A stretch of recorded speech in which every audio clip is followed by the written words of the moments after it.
Hi, okay, so it's me, Angela Atkinson, aka Born Again Swindonian, and I just want to say a little bit about buildings and, in particular, maybe the Oasis.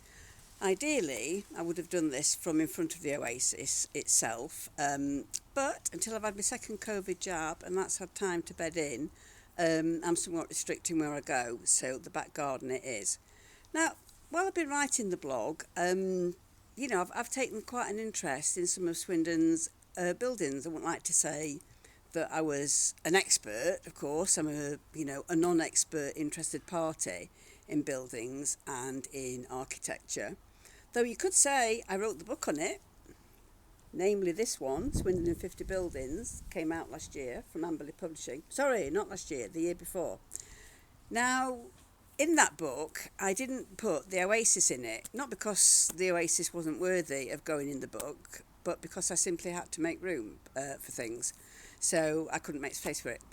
And as it's turned out, that might have been a good thing, because with the current Oasis situation going on and the Save the Oasis campaign, there's a lot more to say about the Oasis than I would have been able to get into this book, because the publisher's remit only allowed me 350 words max per building, and there's much more than that to say about the Oasis.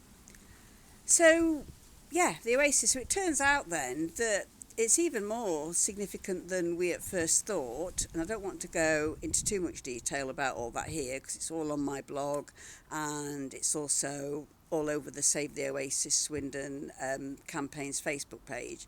So they're, your two best places to go and have a look at it all. I only really wanted to say that whilst I appreciate saving it might not necessarily be a straightforward thing, I do think that if we can, then we should, and that every possible attempt should be made to do so. It's clearly a special building, more special than we thought. It's iconic. It's one of the defining buildings on Swindon's landscape. Without it, Swindon will, I think, be culturally poorer and architecturally blander, and that would be a real shame. So, hashtag Save the Oasis, hashtag Renovate Not Raise. Thank you.